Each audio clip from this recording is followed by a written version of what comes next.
Je voudrais réagir sur une question de forme et qui a été abordée par plusieurs membres du groupe socialiste. Pardon, mais c'est de le souligner, mais c'est le cas.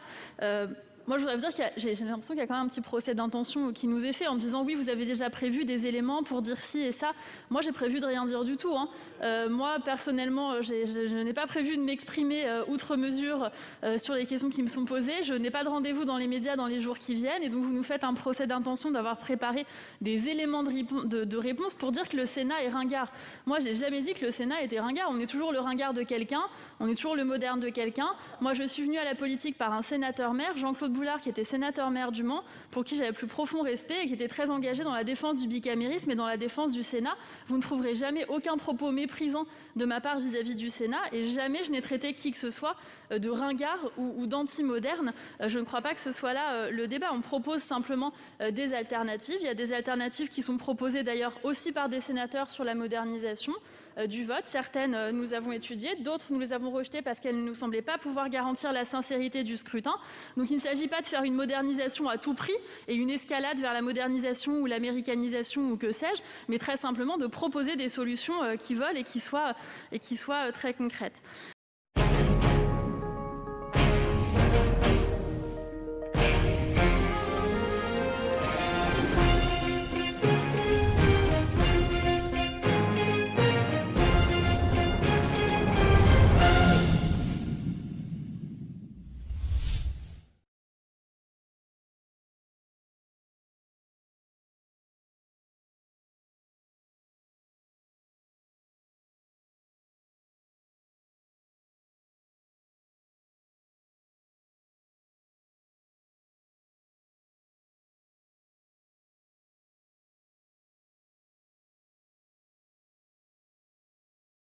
Et ce soir, cet après-midi, le projet de loi organique relatif à l'élection du président de la République.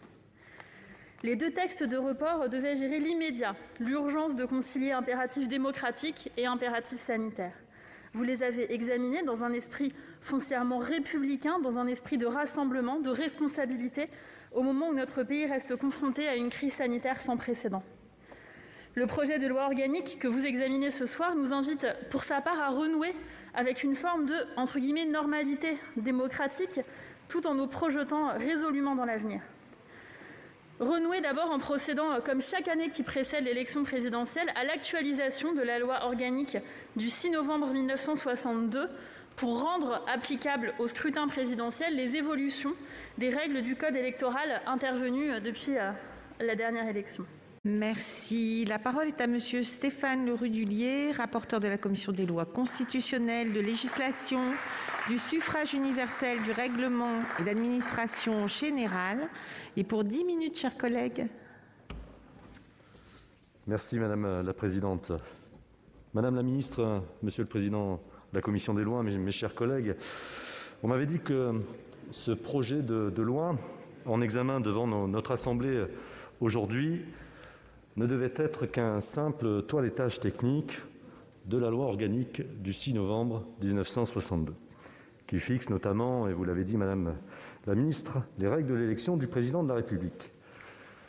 Ce toilettage d'ambition, certes limité, a eu lieu depuis 1988, un an avant l'échéance, afin d'adapter les règles de cette élection majeure pour notre système démocratique aux évolutions de notre droit électoral pour sécuriser la campagne électorale et les opérations de vote sans pour autant en bouleverser la philosophie et son organisation.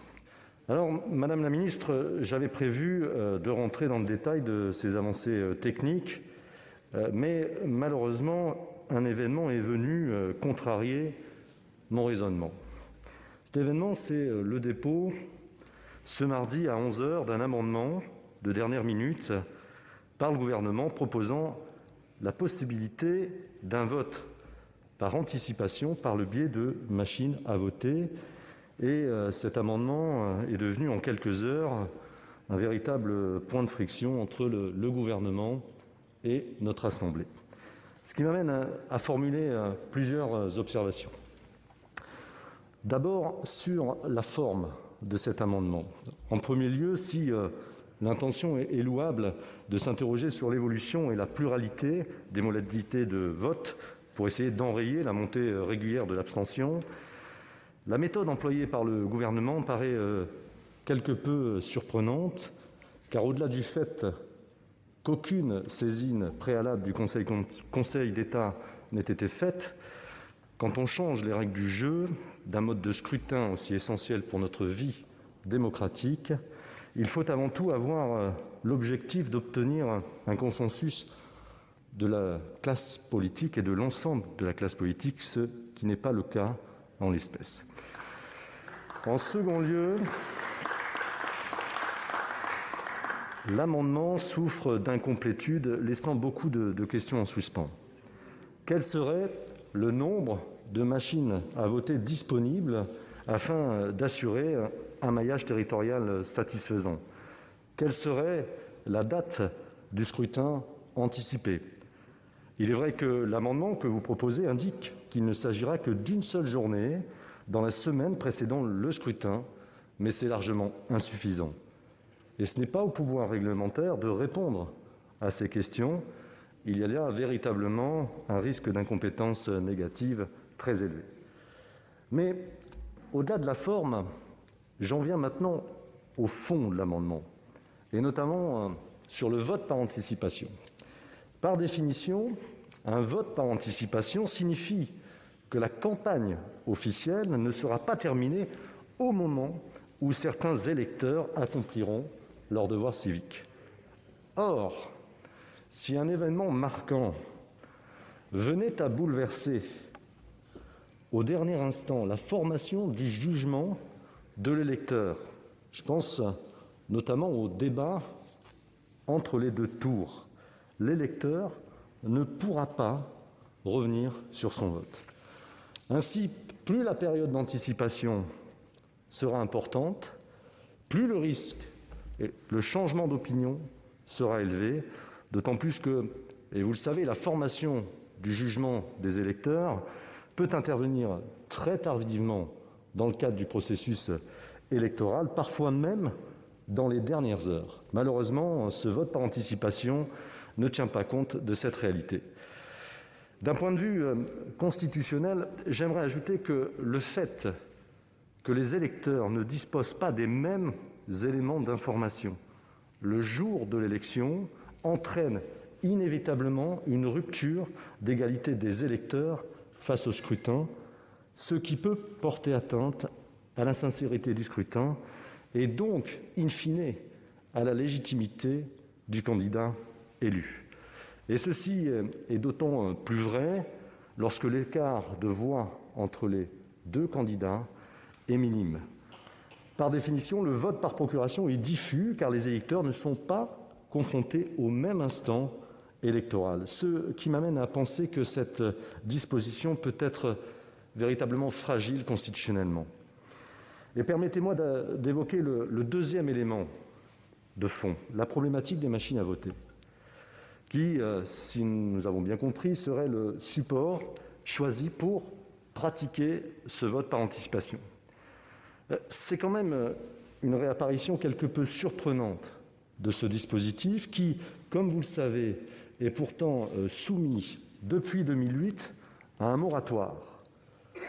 Le Conseil constitutionnel, juge de l'élection présidentielle, avait d'ailleurs souligné dans une de ses décisions que l'usage de ces machines à voter soulève un réel problème de fiabilité, lié notamment à l'impossibilité de réaliser les tests permettant de vérifier le bon fonctionnement. Le moratoire, pour l'heure, n'est d'ailleurs toujours pas levé. La question est donc toujours en suspens et concerne aujourd'hui près de 64 communes qui sont équipées avec du matériel de plus en plus vieillissant et qui se refusent à investir sans avoir la certitude de la pérennisation du système. J'ajoute un dernier point, que l'absence de bulletin de vote papier empêche tout recomptage et qu'il faudra donc faire confiance aux informaticiens pour s'assurer de l'absence d'un quelconque piratage. On peut enfin émettre des doutes sur le fait que le dépouillement ait lieu le jour même du scrutin ce qui implique que les machines à voter seront stockées dans les mairies pendant plusieurs jours, avec le résultat des votes en mémoire, ce qui peut ouvrir la porte à des fraudes. Alors, juste en guise de conclusion, un dernier mot, enfin, sur les effets sociologiques de cet amendement. On peut se demander légitimement si cette procédure ne favorise pas le vote des électeurs urbains de catégories socio-professionnelles supérieures, ceux-là même qui pourront se permettre de prendre une demi-journée de RTT en pleine semaine pour se rendre dans l'un des rares bureaux de vote du territoire avant tout simplement de partir en villégiature le week-end. Alors, même si nous devons nous interroger sur les évolutions des modalités des opérations de vote, il est certain que cela ne saurait être la seule réponse à l'abstention grandissante, car est-ce le mode d'organisation du scrutin qui crée l'abstention? Non, incontestablement non. Je pense que le désamour de nos concitoyens par rapport à la politique est beaucoup plus profond. Alors, Madame la Ministre, pour toutes ces raisons, la Commission a émis un avis défavorable à cet amendement, à une très large majorité d'ailleurs, et ce débat sur les modalités de vote aurait mérité une véritable discussion parlementaire à l'Assemblée nationale et au Sénat. Merci beaucoup. Les sondages doivent être encadrés, limités, voire interdits durant une certaine période. Nous le voyons bien dès à présent, plus d'un an avant l'élection, certaines forces font déjà l'impasse sur le premier tour. Ce sera un duel Macron-Le Pen, point barre. La messe serait ainsi déjà dite et le pluralisme étouffé. Le système américain lui-même montre bien que la bipolarisation de la vie politique tue la démocratie à petit feu. La question de l'argent dans les campagnes présidentielles n'est abordée que par un biais lointain dans ce texte. Elle doit pourtant être posée clairement pour favoriser ce pluralisme si nécessaire. Pour favoriser l'égalité des candidatures, il faut limiter le niveau des dépenses électorales. Nous proposerons de les abaisser significativement. Nous proposerons également d'abaisser le seuil de remboursement des frais de campagne. Vous le constatez, ces trois thématiques, parmi d'autres, comme celle qui viendra en débat sur les parrainages, sont fondamentales. Enfin, nous proposerons qu'une réflexion soit engagée sur les conditions de déroulement d'une campagne présidentielle dans les mois qui précèdent le scrutin. Le risque existe qu'au moins à l'automne, nous ne soyons malheureusement pas sortis de l'épidémie, même si nous l'espérons toutes et tous.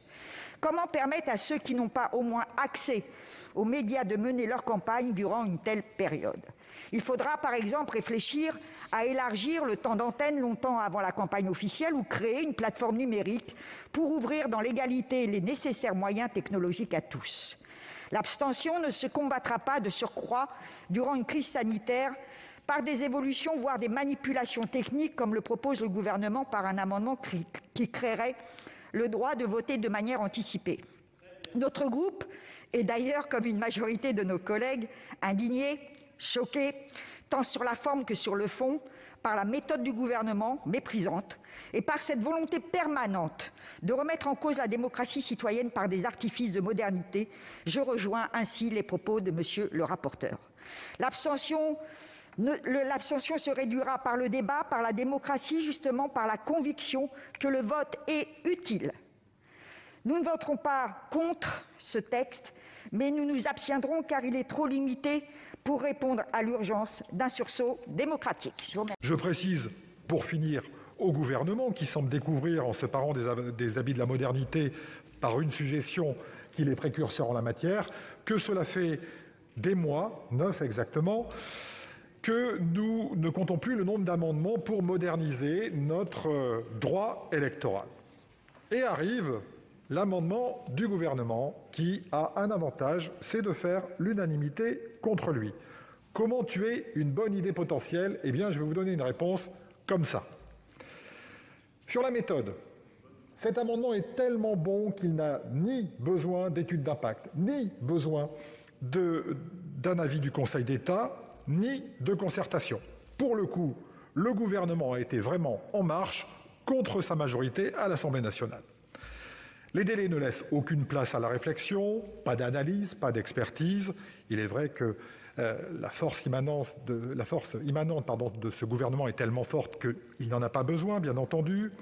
L'amendement tombe du ciel dans toute sa verticalité jupitérienne, en catimini, à l'issue de la navette parlementaire. Bref, c'est parfait. Sur le fond, nous avons le sentiment d'une improvisation, d'un grand flou, et quand c'est flou, vous connaissez la suite. L'amendement est structurellement défectueux. Il modifie la question de l'anticipation, la question de la territorialisation et l'extension du recours aux machines à voter. Sur l'anticipation du vote, la date est arrêtée par décret, on est tranquille, excite à nouveau les parlementaires. Sur la déterritorialisation, ça a déjà été dit. Quelles sont les modalités de mise à jour des listes d'émargement en ce qui concerne le double vote? Est-ce qu'il faudrait en fait aider un électorat mobile, bien intégré socialement? Suivez mon regard. Sur l'extension du recours aux machines à voter, ça a déjà été dit. Le moratoire serait levé. Nous ne sommes pas au courant. Sur quelle base?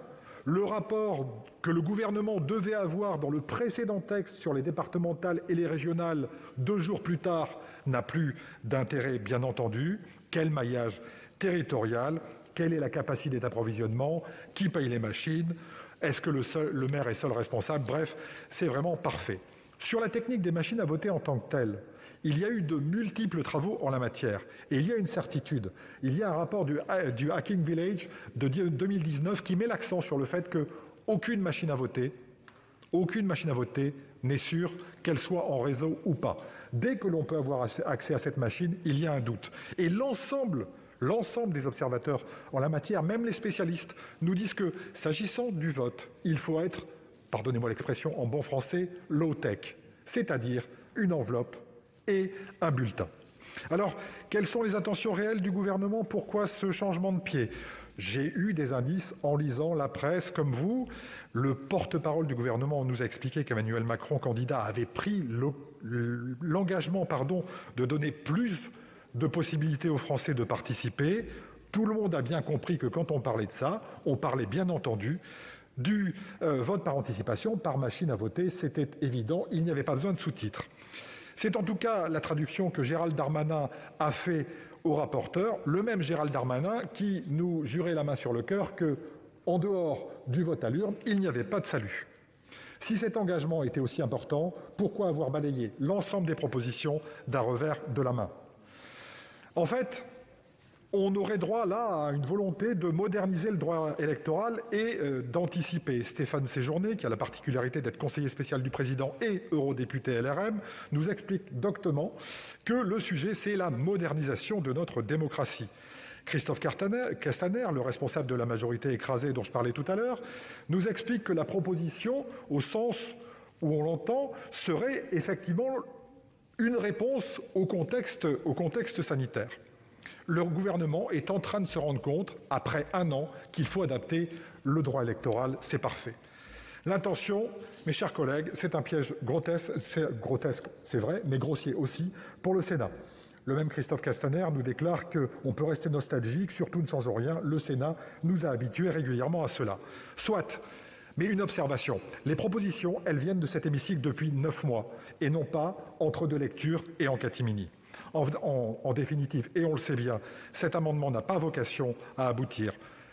La vraie difficulté, c'est que les Français retiendront de cette séquence inopportune le sentiment d'un tripatouillage politique, même si ce n'était pas vraiment l'intention. Je regrette l'apathie du groupe LR qui n'a pas pu porter des évolutions du droit électoral, et je dis juste qu'en l'espèce, au vu de ce texte, nous nous contenterons de nous abstenir sur celui-ci et sur cette mauvaise initiative du gouvernement. Je vous remercie. C'est par décret, durant la semaine précédant le scrutin au maximum, les électeurs pourront se rendre dans le bureau de vote ouvert pour voter par anticipation à ce moment-là. Ce bureau il sera largement similaire au bureau où nous nous rendons le dimanche, à ceci près qu'ils seront nécessairement équipés d'une machine à voter, puisque si le dépouillement avait lieu à l'issue des opérations de vote, cela serait susceptible d'influencer les autres électeurs et là, d'interférer avec la campagne électorale comme cela a été soulevé. Si l'urne était conservée pendant plusieurs jours, les risques de fraude étaient trop élevés. Par conséquent, les électeurs voteront sur cette machine qui sera ensuite verrouillée, mise sous clé, avant que le dépouillement ait lieu le dimanche soir. Je voudrais dire que nous considérons que cette nouvelle modalité, elle est équilibrée puisqu'elle ouvre des possibilités de vote inédites sans atténuer la robustesse du système électoral.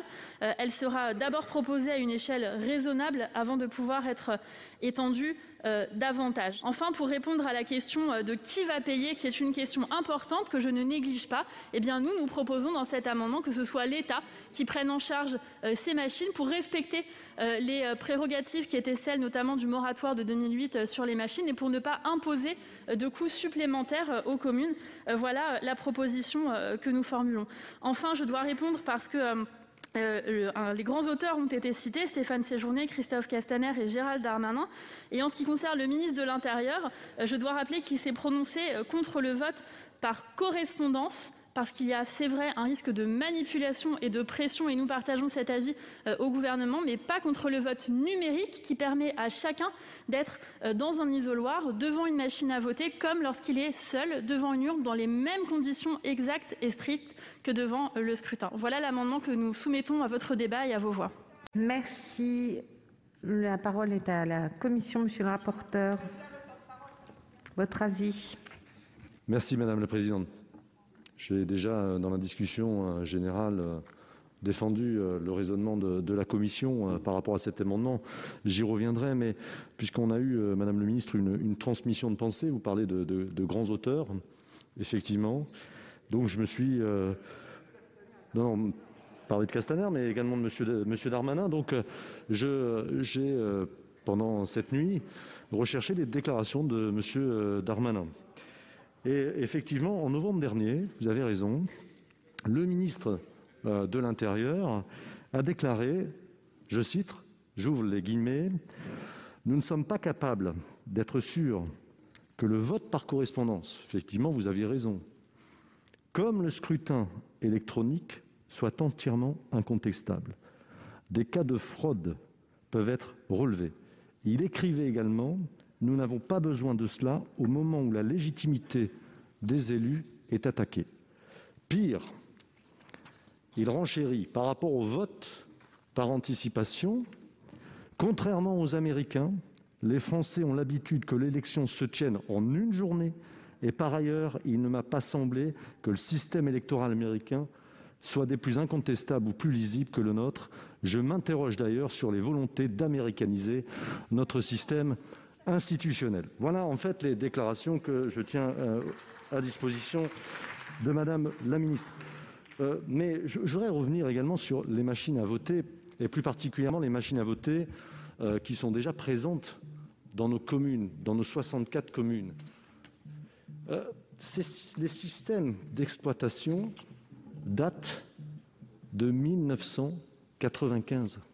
Ils sont sous le système d'exploitation Windows 95. Vous imaginez bien qu'en termes de maintenance, ça pose de réelles difficultés pour ces communes qui maintiennent comme ils peuvent ce système, mais qui n'ont pas de réponse effective de la part de l'État depuis 2008. Et ce qui est d'autant plus surprenant, c'est ce que je disais dans mon propos, c'est qu'on a balayé d'un revers de main ces difficultés, notamment l'interrogation sur la fiabilité de ces machines à voter. C'est le Conseil constitutionnel qui, dans sa décision de 2008, a dit qu'il y avait un problème de fiabilité, notamment dans le cadre des élections législatives de 2007. Et puis, sur le dernier point, sur le vote par anticipation, je voudrais simplement dire la chose suivante. Il ne faudrait pas aboutir à un moment donné à des opérations de vote à l'identique qu'une commande sur Amazon. Je sais que ça peut être signe de modernité, mais je pense que, puisque vous citiez de grands auteurs, je vous renvoie à l'esprit des lois de Montesquieu, qui disait la chose suivante, que l'isoloir était essentiel pour la suspension du jugement quelques instants afin de faire le bon choix. Et ce n'est pas d'être rétrograde que de penser que notre système électoral actuel est quand même le mieux adapté pour notre système démocratique. C'est la raison pour laquelle la Commission, et pour toutes ces raisons que j'ai évoquées préalablement, émettra un avis défavorable. Merci. Je vais donner la parole à Monsieur Pacaud pour explication de vote. Oui, merci Madame la Présidente, Monsieur le rapporteur, Madame la Ministre. Je ne reviendrai pas sur les circonstances étonnantes de l'arrivée de cet amendement. Et vous avez vous-même, Madame la Ministre, reconnu effectivement que c'était un petit peu cavalier, entre guillemets, ou baroque. J'ai 3 choses, moi, simplement à vous dire. D'abord, en ce qui concerne la motivation de cet amendement, il y a un objet, généralement, il y a un objet lorsqu'on rédige des amendements. Vous avez prononcé 15 fois au moins le mot modernisation, mais en fait, il semble que la véritable intention, ce soit la lutte contre l'abstention. C'est souhaitable, c'est louable. Simplement, je suis très étonné. Je n'ai pas vu une seule fois le mot lutte contre l'abstention, enfin l'expression, dans votre texte. Et cet objet, il est très bizarre. L'objet d'un amendement, il est là pour expliquer pourquoi il y a l'amendement. Là, vous n'expliquez pas pourquoi. Vous expliquez comment. C'est une suite, en quelque sorte. Votre objet, il complète, entre guillemets, un amendement très incomplet, que vous avez d'ailleurs complété dans vos explications. Vous m'avez fait la leçon tout à l'heure sur l'égalité. À juste titre, peut-être. Mais alors moi, je vais vous la faire. Parce que franchement, en matière d'égalité, d'accès au bureau de vote électronique, alors là, vous allez pouvoir m'expliquer. Vous allez devoir m'expliquer. J'habite dans un département qui s'appelle l'Oise. C'est un grand rectangle. Alors, on ne sait pas combien il y aura de bureaux de vote. Il y en aura un, visiblement. C'est même pas dans l'objet. Ce sera dans le décret. Alors, comment sera-t-il choisi? On peut supposer que ce sera la ville-préfecture, à moins que ce soit une ville où La République En Marche ait fait de bons votes. Je n'ose le croire. Toujours est-il que, si c'est dans l'Oise, si c'est à Beauvais, quand vous habitez à Noyon ou à Crépy-en-Valois, aux confins de l'Aisne, très chère présidente, aux confins de la Seine-et-Marne, vous êtes à 100 km de la ville-centre. 100 km. Aller-retour, ça fait 200 km. Pensez-vous que beaucoup de gens, notamment les ruraux, vont faire la route? Vous allez privilégier donc certains urbains.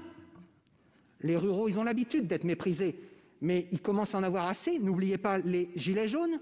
Et alors, en matière de bilan carbone, pour un gouvernement qui nous donne des leçons d'écologie quotidiennement, alors là, bravo.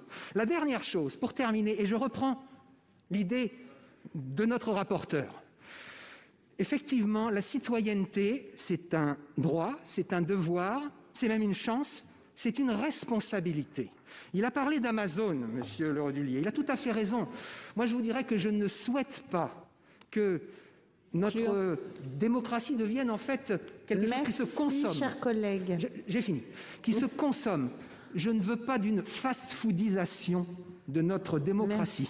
Merci. Madame la ministre, d'abord, je dois vous féliciter pour votre humour et votre audace, parce qu'il en faut, pour présenter un tel amendement. Je ne sais pas comment vous dire. Il y a un concept qui doit être propre à La République En Marche, ça doit être la creusitude. Quand on regarde cette proposition, elle n'est tout simplement pas sérieuse. Quelques points simplement factuels. On va parvenir sur je pense qu'il faut parvenir sur la méthode, parce que nous sommes à peu près tous au courant de la façon dont les choses se sont passées. Et j'allais dire, c'est une habitude pour le gouvernement de passer en force sur le Parlement, quel qu'il soit, sur sa majorité également. Mais simplement, rentrons dans la technique. Il y a plein de problèmes. Un problème tout simple, celui de la déterritorialisation du vote. Le fait que pour la première fois, avec cette proposition de vote anticipé, il n'y aurait plus moyen de rattacher un électeur à sa commune, puisque en effet, celui-ci voterait dans un bureau distinct. Et donc, en fait, nous n'aurions plus pour la première fois de connexion entre l'électeur et son territoire. Et ça peut éventuellement fausser la façon de concevoir le sens des votes. Sur l'orientation sociologique, vous dites qu'il n'y en a pas. C'est faux. Et on a un bon exemple. C'est tout simplement le fait que, en ce qui concerne les procurations, elles ne sont pas utilisées socialement de la même façon. Et en effet, c'est souvent la population la plus insérée et la plus mobile qui en profite, et on aura exactement la même possibilité dans le système que vous proposez. Par ailleurs, quant au principe d'égalité, vous nous dites qu'il y en aura dans tous les départements. Très bien, sauf cela revient à considérer que tous les départements sont égaux du point de vue démographique, ce qui est forcément faux au-delà des problèmes de déplacement. Et puis, il y a singulièrement la question des machines à voter. Et là, il faut être clair. Tous les ans, il y a des études de fait sur ces machines à voter. La dernière étude, c'est celle du Defcon Village de 2019, je vous l'ai citée tout à l'heure. Aucune de ces machines ne peut être certifiée conforme, quoi qu'il arrive. Dès le moment où il y a une intermédiation entre le vote et celui qui utilise cette machine à voter, il y a un problème. Ce problème, vous ne pouvez pas le lever. Cet amendement est une fausse bonne idée, c'est de la poudre aux yeux, et vous voulez nous faire passer pour des ringards en ayant eu cette idée parce que nous allons la repousser. D'une certaine façon, ce soir, j'en suis assez fier.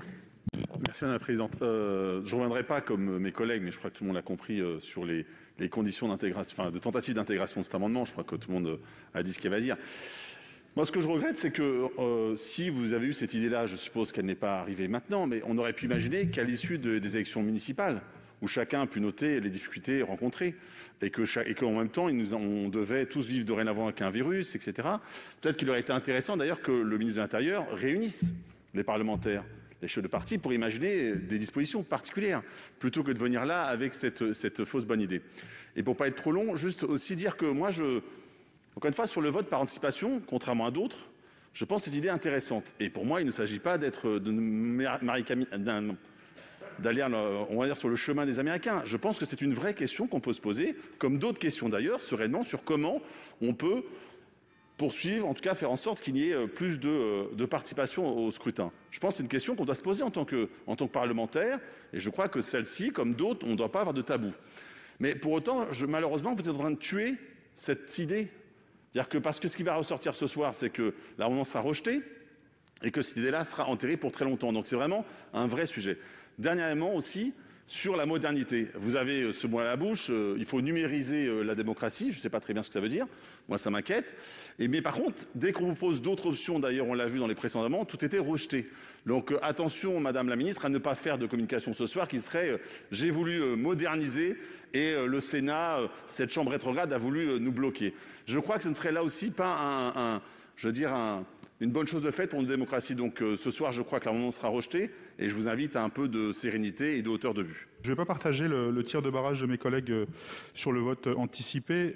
Et puisqu'on parlait de bilan carbone, ce n'est pas la peine d'aller jusqu'aux États-Unis pour observer cette pratique, puisqu'elle est pratiquée depuis des dizaines d'années en Allemagne et en version papier avec des modalités sécurisées, et ça fonctionne, y compris quand les écarts de score sont très serrés. On ne remet pas en cause le mode de scrutin à cause du vote anticipé. Donc on aurait pu envisager une forme de modernisation. Moi, je pense aussi que ça aurait pu être envisagé ici en France. Malheureusement, vous l'avez adossé aux machines à voter qui, elles, sont plutôt un retour en arrière dans nos pratiques démocratiques, puisque si nous avons des urnes transparentes, c'est bien pour une raison, et nous n'accepterions pas que nous passions à des urnes opaques dans nos bureaux de vote. Les machines à voter reviennent en gros à fermer complètement la transparence du scrutin et posent un problème démocratique certain. Je pense que les machines à voter actuellement en utilisation en France devraient être démontées, envoyées au recyclage. Elles sont dangereuses pour notre démocratie. Je pense qu'on ne devrait pas avoir à voter à travers ces dispositifs-là. On a un dispositif simple et transparent, on devrait le garder. Par contre, le vote anticipé aurait pu être débattu autrement, de façon plus apaisée, si vous n'aviez pas été aussi cavalier avec cet amendement. Merci. Sur cet amendement, j'y verrais une motivation vertueuse, celle de combattre l'abstention. Mais pour faire diminuer l'abstention, il y a deux moyens. Soit on donne les moyens aux électeurs, aux citoyens d'aller aux urnes, c'est ce que vous proposez, mais les citoyens qui veulent voter le peuvent. Il y a le rituel de l'élection, le rituel de l'isoloir, comme ça a été dit, et les procurations. Deuxièmement, il faut surtout donner aux Français l'envie d'aller voter. Et pour donner l'envie d'aller voter, il faut donner le choix. Et lors des dernières élections, en particulier les élections européennes, le fameux « moi ou le chaos », ça a cassé l'envie d'aller voter. Merci. Je ne voudrais pas être désagréable, mais en fait, Je ne crois pas ni à l'improvisation hasardeuse de votre mesure, ni à un travail acharné de dernière mesure en répondant à l'appel de tout un tas de parlementaires qui auraient fait que vous auriez abouti sur cette solution un peu trop tard, mais suffisamment tôt pour pouvoir nous la présenter ici en catastrophe. Je n'y crois pas du tout, je suis désolé. J'ai plutôt une interprétation un peu machiavélique, excusez-moi, mais machiavélique au sens de Machiavel, au sens littéraire, pas au sens péjoratif du terme. Et c'est quoi cette interprétation? Je la vois pas avec trois questions. La première, qu'est-ce qui va se passer si votre amendement est refusé? Je suis désolé, cher collègue, monsieur Temal, je pense que les éléments de langage sont déjà prêts. Le fait de dire que c'était la modernité et que face à la modernité, il y a tout un ensemble d'élus du peuple qui se sont opposés à cette modernité parce qu'eux sont rétrogrades et ne veulent pas cette modernité. Je pense que les éléments de langage dans la présentation même qui en a été faite par des membres du gouvernement depuis 2 jours sont déjà en place. Donc je pense qu'on va y avoir droit. Et si par extraordinaire, quelque chose avait fait qu'elle ait des chances de réussir et que cet amendement soit passé, quels étaient les buts visés en fait? Réfléchissons. Quel est le public visé? Quel est l'électorat visé? On l'a déjà dit. On connaît quel est l'électorat qui va se déplacer, qui va chercher quel est le bureau de vote où il peut aller, qui va prendre un véhicule, qui va faire un déplacement, qui va aller voter dans une machine à voter, sans bulletin de vote et sans avoir reçu ni les professions de foi, ni aucun élément supplémentaire qui lui permette de faire le vote auquel il est habitué.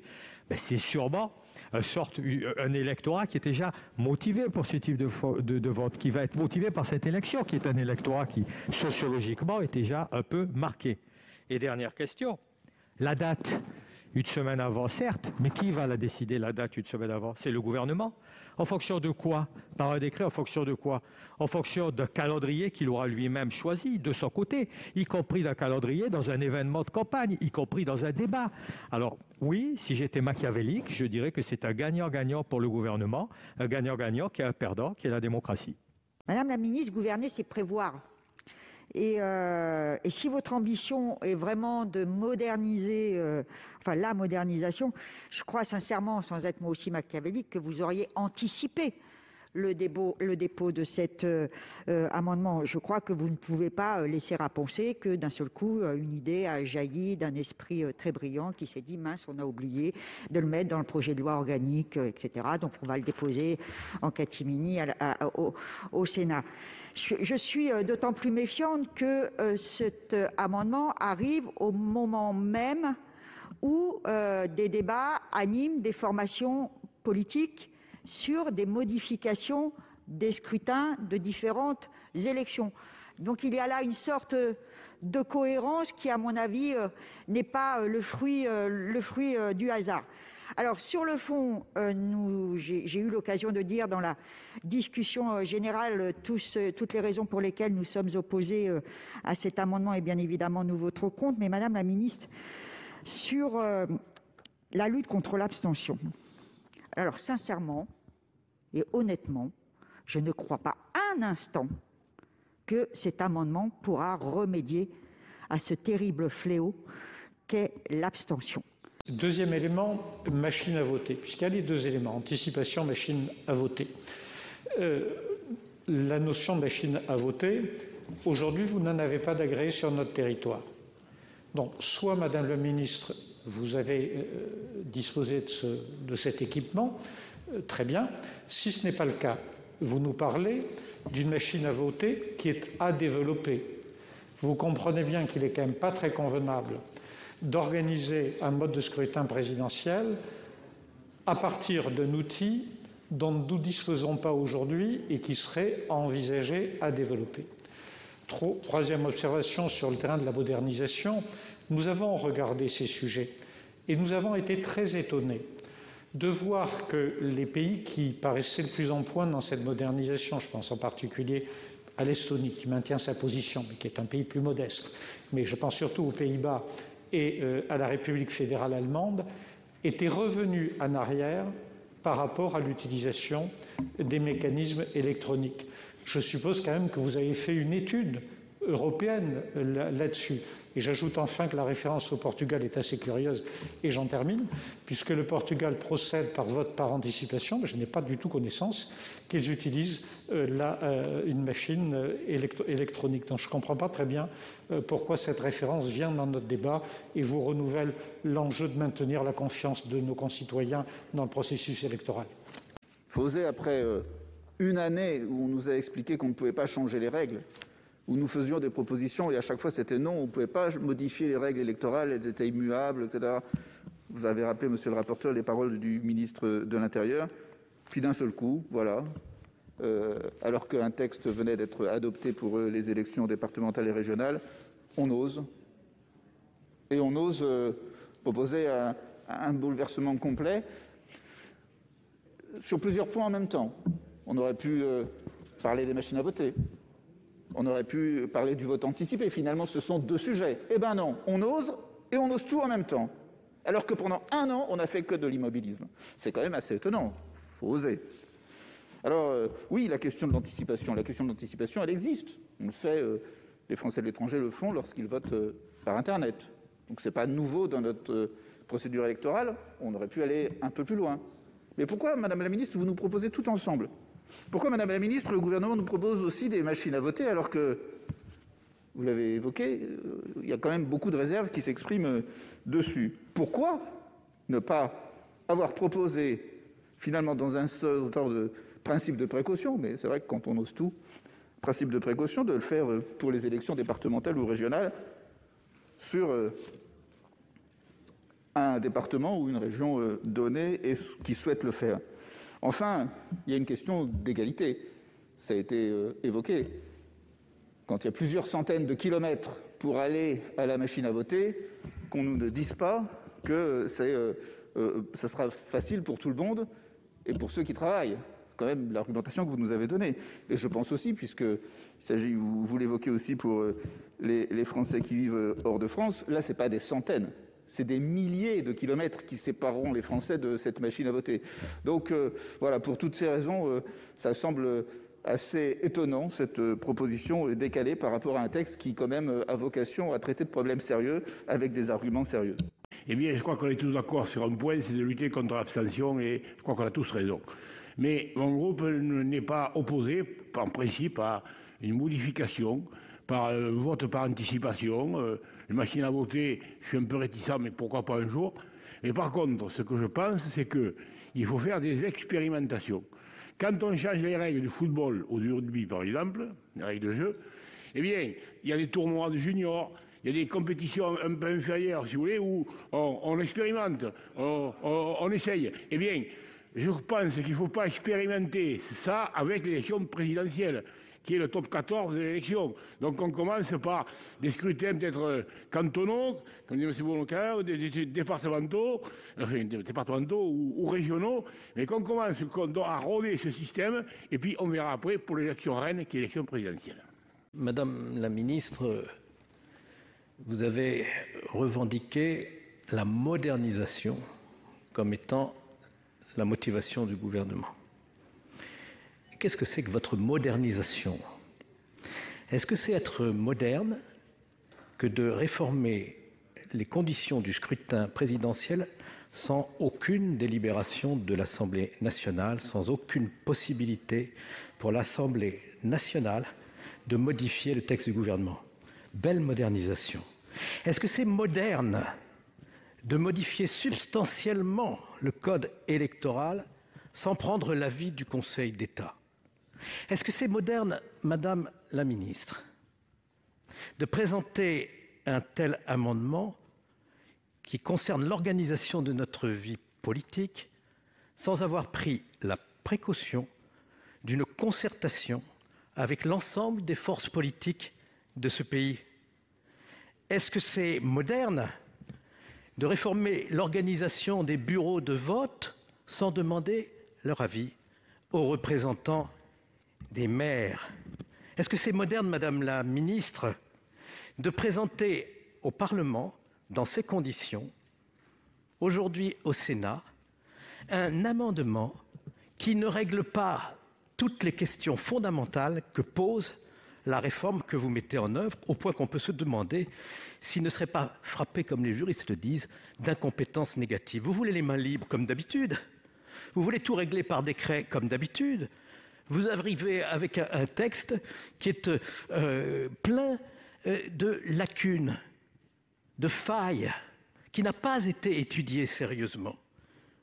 Alors là, je dis, si c'est ça, votre modernité, alors je suis obligé de vous dire, je préfère me ranger parmi les anciens que parmi ces modernes-là. Et je vais ajouter une chose. Vous allez jeter la suspicion sur la sincérité du vote. Vous allez faire voter des Français alors que la campagne présidentielle est en passe d'atteindre son pic dans les 2 ou 3 derniers jours de la campagne. Des électeurs qui n'auront pas tout vu et qui se seront quand même prononcés. Vous allez mettre en place une organisation qui est une vraie usine à gaz et dont on n'entrevoit que les prémices.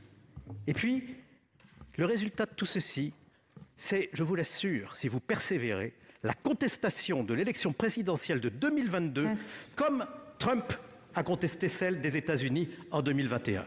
Oui, merci Madame la Présidente, Madame la Ministre, mes chers collègues. 2 petits mots, un mot et une question. Le mot, c'est sur la déterritorialisation. Vous avez, j'ai eu du mal à le dire, d'autres ici sont bien plus éloquents, comme vous. Franchement, on n'a pas besoin d'affaiblir la commune. On n'a pas besoin d'affaiblir les relations entre les maires et l'État. Donc je pense que c'est une mauvaise chose dans la confiance qui doit être établie entre l'État et la commune. La question que je vais vous poser, Madame la Ministre, je vous ai écouté, vous avez fait une défense d'amendement assez argumentée, avec des fois des élans d'enthousiasme, puis des fois plutôt des freins, parce que vous avez bien senti la difficulté quand même de nous convaincre. Je vous ai écouté pendant 9 minutes. Je me suis dit, il va y avoir une ouverture. Elle va nous dire ce qui est valable pour la présidentielle est valable pour les législatives. Comment ça se fait que vous avez oublié ça?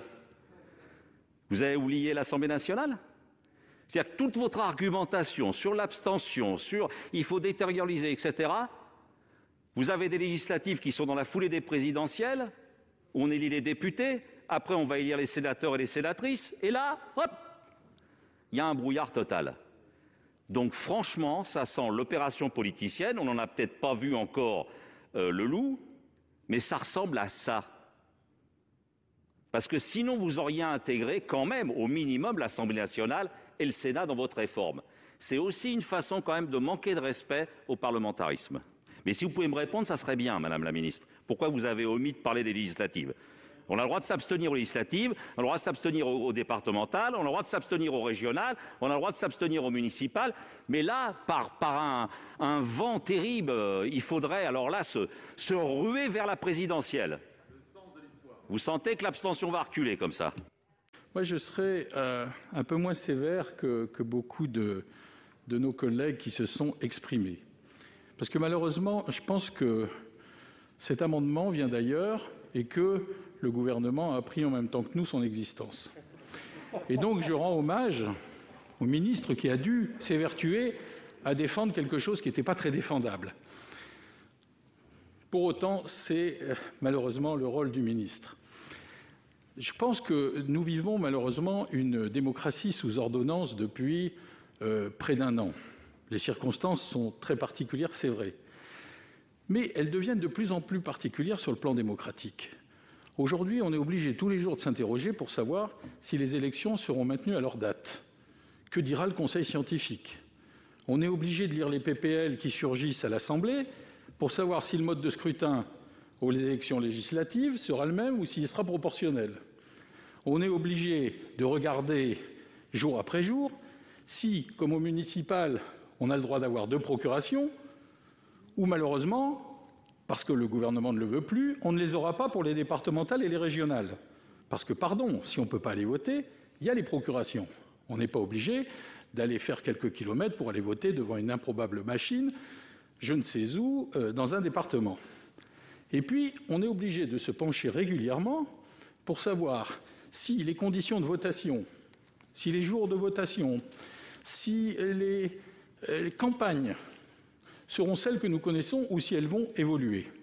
Je pense qu'il faut mettre un terme à tout cela. Je ne parle même plus de ce qu'on avait évoqué dans un passé pas si lointain, la baisse du nombre de parlementaires ou le redécoupage des circonscriptions. Je pense que notre démocratie a besoin de stabilité. Elle a besoin de stabilité et notre démocratie est malade. Elle est malade et nous avons un devoir collectif. Quand je vois le résultat de certains sondages qui nous promettent des choses que nous ne souhaitons pas, quand je vois ce qui se passe dans une grande démocratie au Capitole, je dis qu'il faut vraiment que nous ayons un sursaut et que nous ayons la volonté collective de faire en sorte, rapidement, de stabiliser la situation et d'avoir une démocratie stabilisée. C'est le moins qu'on puisse faire vis-à-vis des électeurs si on veut qu'ils viennent voter. Madame la sénatrice a évoqué la crise sanitaire. On espère tous quand même qu'en avril et mai 2022, la crise sanitaire soit derrière nous. Je pense que l'ensemble des sénateurs de cette Assemblée partagent cet avis. Mais imaginons un seul instant que la crise sanitaire soit toujours aussi active en 2022. Dans le procédé que vous nous proposez, vous ne pouvez pas anticiper le nombre d'électeurs qui arriveraient dans ce bureau de vote. Imaginons que votre proposition soit retenue et un assentiment d'un bon nombre de Français, vous pourriez avoir des centaines, voire des milliers d'électeurs qui convergent vers un même point et créer un spot. Donc dire que c'est aussi une réponse à la crise sanitaire, moi je prendrais un peu plus de précautions. Madame la Présidente, Madame la Ministre, chers collègues, moi j'ai quelques observations. Je ne vais pas revenir sur tout ce qui a été expliqué, tout ce qui a été dit, à la fois sur le fond et sur la forme, sur la méthode. Naturellement, nous partageons ces analyses. Mais le Sénat, au mois de décembre dernier, a commis un rapport, en tous les cas la Commission des lois, sur le vote à distance. Vous avez la gentillesse et la sympathie de le rappeler tout à l'heure en tribune. Nous avons auditionné un grand nombre de personnes, singulièrement un grand nombre de services, y compris naturellement des services de l'État. Et il y a au moins 2 points de convergence qui ont été partagés par tout le monde.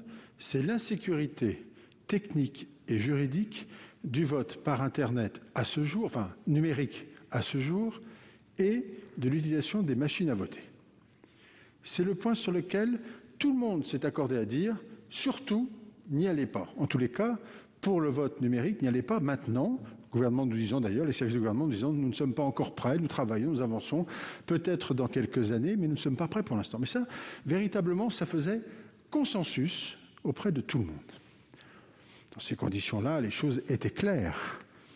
Le directeur de l'ANSSI, qui s'exprimait devant un parlementaire, un député, récemment, moins d'un mois, le 18 janvier dernier, sauf erreur de ma part, si je ne dis pas de bêtises, vient de confirmer clairement qu'il était hostile à l'utilisation des machines à voter, compte tenu à la fois de leur obsolescence, naturellement, et du risque de cyberattaque.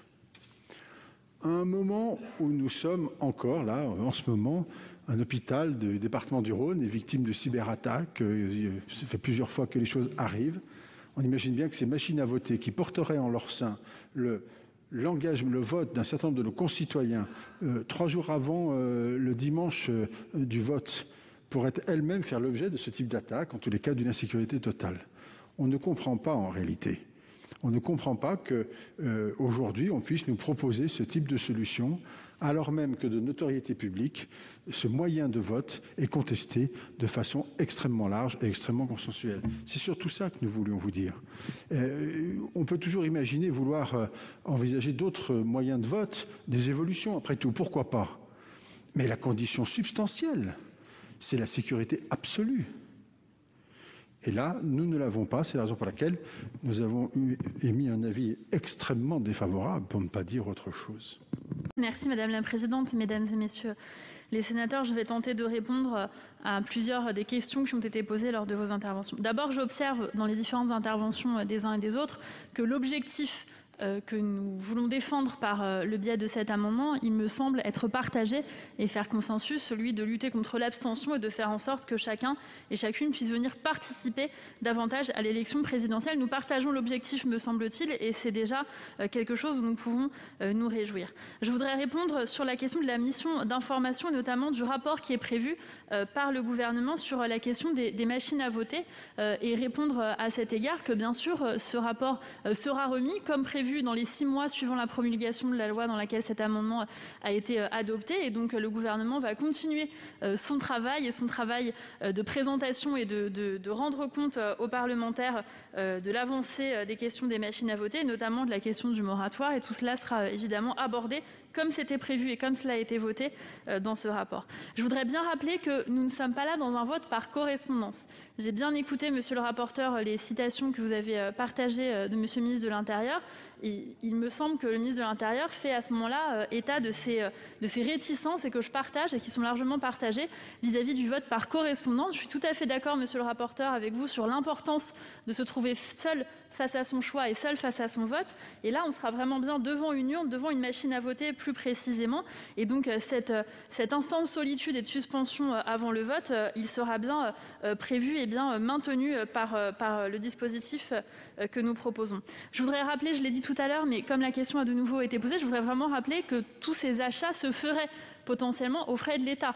Il ne s'agit évidemment pas d'imputer une nouvelle dépense à des maires. Je voudrais préciser également que le choix des communes dans lesquelles ces machines existeraient serait fait, si cet amendement bien sûr était voté, en pleine consultation avec l'ensemble des maires pour pouvoir disposer de ces machines à voter dans les endroits où il y aura du monde. C'est une possibilité supplémentaire. On n'oblige personne, parce que parfois j'ai entendu certaines réflexions qui auraient pu amener à penser que maintenant tout le monde voterait de cette manière. Non. C'est vraiment une possibilité supplémentaire qui est offerte en matière de bilan carbone.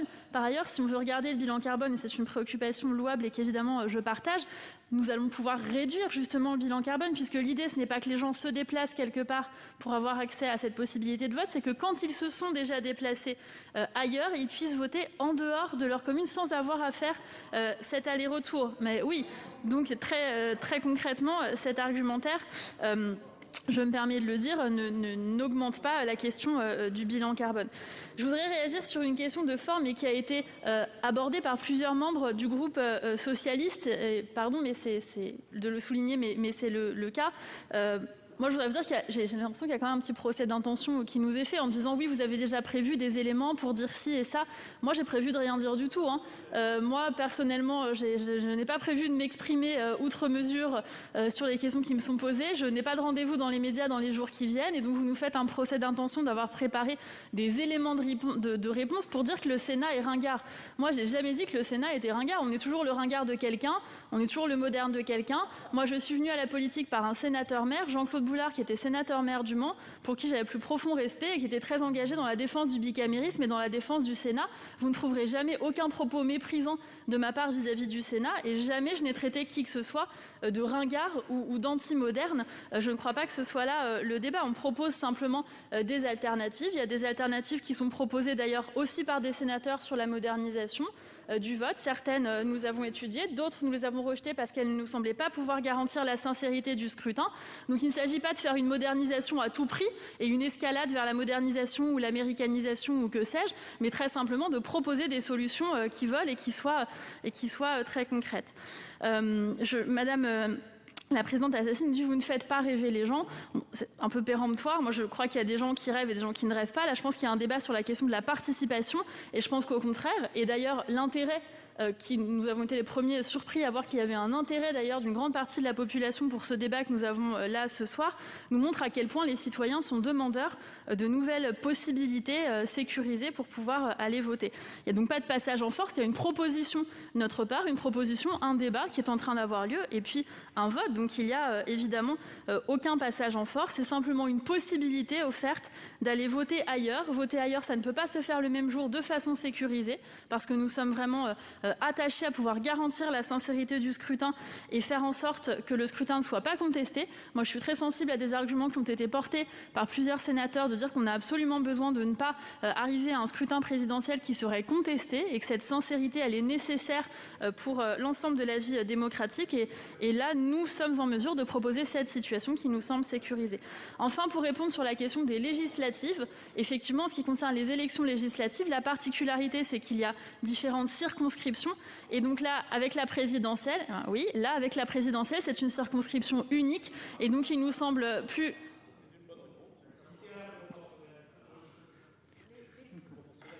Laissez parler la ministre. Merci, Madame la Présidente. Donc là, il y a... vous me posez des questions, je vous réponds. Vous n'avez pas maintenant de reprocher de vous répondre trop à vos questions. Sinon, je ne réponds pas aux questions. Moi, ça ne me dérange pas. Je suis à votre disposition. Le gouvernement est à la disposition du Parlement et je suis disponible aussi longtemps que nécessaire. Je disais donc que sur la présidentielle, il a une circonscription unique et c'est pourquoi ça nous apparaissait opportun de faire cette proposition de pouvoir voter en distanciel, mais en étant en présence par des machines à voter pour la présidentielle parce qu'il y a une circonscription unique pour cette élection et c'est la seule à cet égard. Merci beaucoup. Il va donc être procédé au scrutin public dans les conditions fixées par l'article 56 du règlement. Le scrutin est ouvert. Alors voici le résultat du scrutin numéro 84 sur l'amendement numéro 32. Compte tenu de l'ensemble des délégations de vote accordées par les sénateurs aux groupes politiques et notifiées à la présidence, nombre de votants 344, nombre de suffrages exprimés 344, pour l'adoption 23, contre 321, le Sénat n'a pas adopté.